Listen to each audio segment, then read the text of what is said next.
Oke, bismillahirrahmanirrahim. Assalamualaikum warahmatullahi wabarakatuh.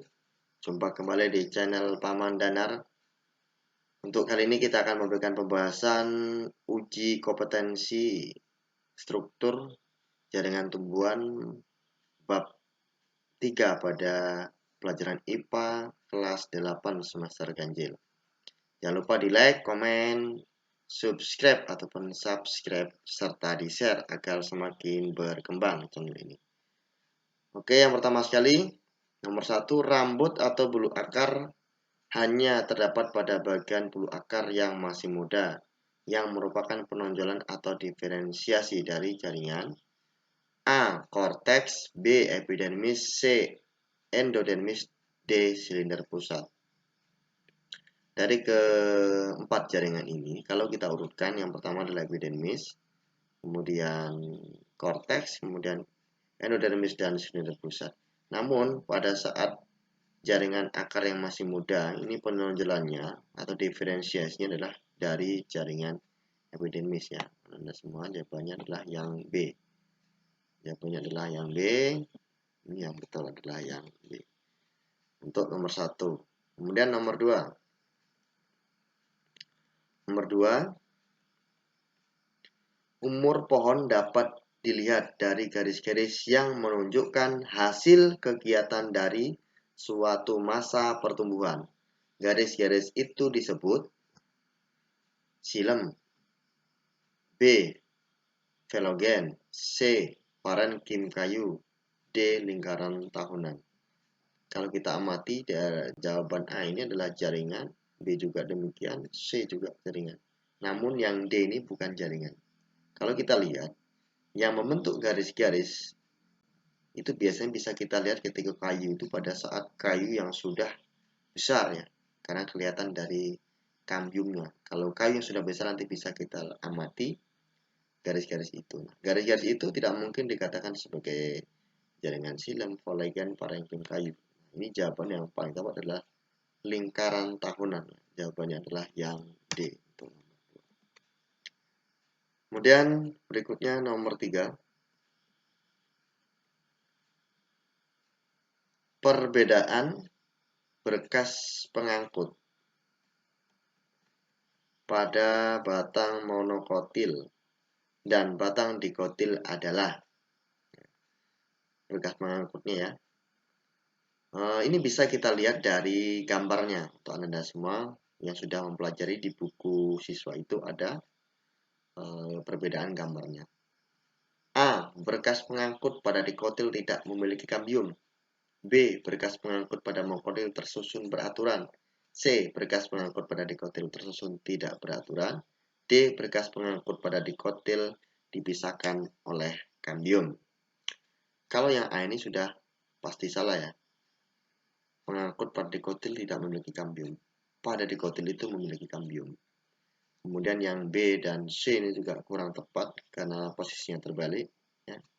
Posisinya terbalik, monokotil diberikan dikotil, dikotil diberikan pada monokotil. Nah, yang paling tepat adalah yang D. Karena pada berkas pengangkut itu dikotil dipisahkan oleh kambium. Jadi tengah-tengahnya antara jaringan silam dan foam itu ada kambiumnya untuk dikotil. Jawaban paling tepat adalah yang D. Ini Anda semua nih. Jawabannya adalah yang D yang paling tepat. Berikutnya nomor 4 nih, perhatikan gambar. Ini gambar dari jaringan ya. Dari daun ini. Jadi daun diperbesar diiris seperti ini gambar jaringannya. Oke, pertanyaannya. Jaringan yang ditunjuk oleh huruf X merupakan salah satu jaringan penyusun daun. Jaringan X disebut dan berfungsi untuk, nah ini posisinya pada daun ya. Ini kelihatan, kita perhatikan kembali di bagian atas X-nya. A. Palisade, fungsinya untuk fotosintesis ya. B. Palisade berfungsi pengangkut air. C. Bunga karang untuk fotosintesis. D. Bunga karang dalam pengangkutan air. Di dalam daun itu kalau kita lihat fungsinya tidak mungkin untuk pengangkutan air ya. Pengangkutan air ini lebih tepatnya adalah di akar. Maka jawaban yang B dan D ini sudah pasti salah. menyisakan jawaban A dan B, A dan C. Sekarang kita pilih apakah jaringan palisade atau jaringan bunga karang. Kita amati, maka dari gambar tadi, dari gambar yang sudah ditampilkan di soal nomor 4 ini, bagian atas itu adalah jaringan palisade ya. Jadi jawaban yang paling tepat untuk nomor 4 adalah yang A. Ya, semua. Ini adalah jaringan palisade ya. Ini jaringan palisade jawabannya. Ini yang paling tepat. Oke, lanjut di nomor 5.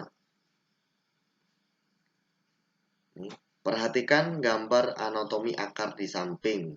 Berdasarkan gambar, fungsi dari struktur X adalah A. Melindungi akar ketika menembus tanah, B. Mengangkat air dan unsur hara dari tanah, C. Menopang pohon untuk tetap dapat berdiri, D. Memperluas daerah penyerapan air dan unsur hara dari tanah.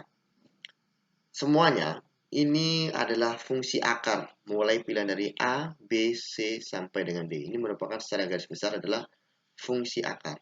Namun, yang dipertanyakan pada konsep nomor 5 adalah rambut akar nih. Huruf X ini adalah rambut akar. Maka untuk rambut akar, Anda semua jangan mencari fungsi yang secara umum. Untuk rambut akar, fungsi yang paling tepat adalah untuk memperluas daerah penyerapan air dan unsur hara tanah. Jadi jawabannya adalah nomor 5 adalah yang D ya, Anda semua. Ini jawabannya. Berikutnya nomor 6. Kita lanjutkan nomor 6, Anda semua. Berikut ini bagian-bagian akar yang dilalui oleh air tanah secara berturut-turut adalah, maksudnya air di dalam tanah ya, berturut-turut. Jadi air itu dalam tanah perjalanannya bagaimana sampai ke bagian akar. Jadi kita akan urutkan, karena berturut-turut ya, kita akan urutkan. A. Epidermis, rambut akar, parenkim, endodermis, silem akar. B. Epidermis, rambut akar, endodermis, parenkim, silem akar. C. Epidermis, rambut akar, kambium, parenkim, silem akar. D. Kulit akar, kambium, endodermis, silem akar. Nah, jadi untuk awalnya kita lihat ya, bagian yang dilalui oleh air tanah secara berturut. Yang pertama adalah diawali dari epidermis. Maka jawaban yang D langsung kita buang karena tidak dari epidermis. Sekarang kita pilih A, B, C 3 nih. Sama-sama dari epidermis. Setelah epidermis adalah yang paling tepat, itu bagiannya rambut akar. Oke, sama rambut akar semua. Kemudian adalah berikutnya adalah parenkim. Mana yang parenkim? Yang parenkim hanya yang A, maka B dan C jawabannya adalah salah. Yang paling tepat adalah jawabannya yang A untuk nomor 6 ini ya. Jawabannya yang A. Oke, lanjut di nomor 7. Nah, semua lanjut ke nomor 7.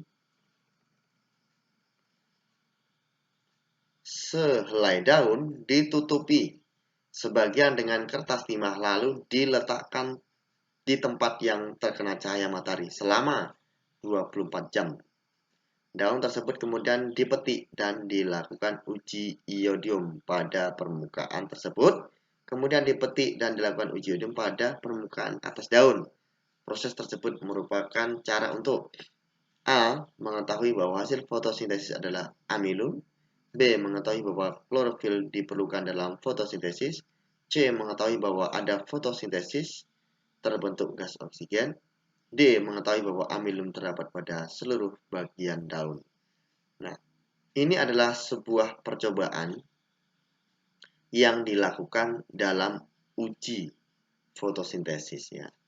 Kalau dia yang diuji adalah daun yang ditutupi dengan kertas timah itu sama dengan aluminium foil. Maka kita sudah bisa dipastikan yang kita cari adalah bagian amilum, bukti amilum. Yang berkaitan dengan amilum adalah A dan D. Sementara B ini salah karena dia tidak berkaitan dengan amilum. Dan C ini juga salah karena biasanya digunakan untuk uji ini pada bahwa terbentuk gas itu biasanya menggunakan uji hidrolea. Jadi jawabannya antara A dan D ya. B dan C sudah pasti salah. Namun kita bisa ketahui kalau yang D ini seluruh bagian daun, sementara yang A hasil fotosintesis adalah amilum. Amilum terdapat pada daun. Jadi ini tujuannya walaupun hanya daun yang ditutupi, namun tujuan percobaannya adalah untuk mengetahui bahwa hasil fotosintesis adalah amilum, bukan mengetahui amilum terdapat pada daun saja. Jadi jawaban yang paling tepat adalah yang A ya. Anda semua jawaban nomor 7 adalah yang A. Yang paling tepatnya. Oke. Next, lanjut di soal berikutnya nomor 8. Nah, nomor 8 ini adalah sebuah gambar penampang ya.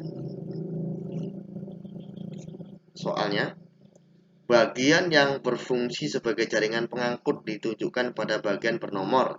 Jaringan pengangkut itu ada dua, silem dan flom. Kalau Anda bisa membaca di buku siswa ini ada gambar demikian. Ini adalah gambar penampang. Penampang pada batang dikotil pada monokotil. Nanti biasanya dibandingkan ya di buku siswa itu ada. Nah, dari gambar ini bisa kita lihat bagian jaringan pengangkut itu adalah jaringan silem dan flom ya. Ini bagian luar, nah mungkin nih. Ini juga tidak terlalu mungkin. Nah, maka yang berdekatan dipisahkan oleh kambium nih. Ini punya dikotil nih sepertinya ya. Ada semua. Silem dan flomnya adalah 3 dan 4, yaitu jawabannya adalah yang C ya. Anda semua untuk nomor 8. Oke, ini nampaknya benar. Berikutnya nomor 9. Berikut ini merupakan teknologi soalnya hilang. Teknologi yang terinspirasi dari proses fotosintesis yang terjadi dalam daun adalah A. Panel surya, B. Alat pemurnian air, C. Light dependent resistor, D. Lapisan pengilap cat mobil. Terinspirasi dari proses fotosintesis ya. Fotosintesis ini kita lihat ya, fotosintesis itu menghasilkan apa?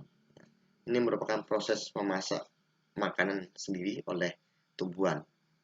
Jadi dari proses itu maka para ahli bisa membuat alat. Ya. Kalau alat pemurnian ini tidak dari sana ya. Alat pemurnian ini dari tumbuhan enceng gondok ini biasanya. Kemudian lapisan pengilap ini biasanya dari tekstur daun. Maka jawaban yang paling tepat adalah yang A, panel surya. Karena panel surya memanfaatkan matahari, sementara fotosintesis juga memanfaatkan cahaya matahari. Jawabannya adalah yang A untuk nomor 9 ya. Oke, lanjut di nomor terakhir, nomor 10 yang ada semua. Lapisan pelindung pada daun tumbuhan yang menginspirasi pembuatan lapisan pengilap. Ini sudah dibahas ya, ada semua. Jadi lapisan pengilap itu apakah A. Foam, B. Kutikula, C. Endodermis, atau D. Rambut akar ya. Tadi rambut akar sudah kita bahas. Biasa fungsinya untuk memperluas daerah penyerapan air dan saudara.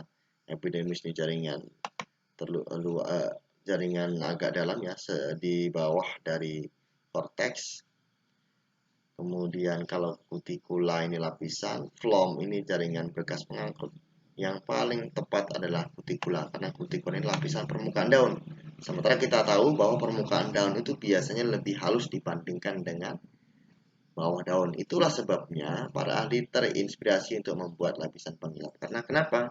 Daun itu lapisan yang bagian di permukaannya lebih halus dibandingkan di bawahnya. Mayoritas. Jadi jawabannya adalah yang B, Anda semua. Oke, selesai sudah pembahasan soal untuk bab 3. Mudah-mudahan ini bermanfaat. Jangan lupa di like, komen, subscribe, ataupun subscribe serta di share agar channel ini semakin berkembang. Mudah-mudahan Anda semua yang dalam rangka mempersiapkan ujian dapat menyelesaikan ujian dengan baik dan mempunyai hasil yang memuaskan. Saya tutup. Assalamualaikum warahmatullahi wabarakatuh.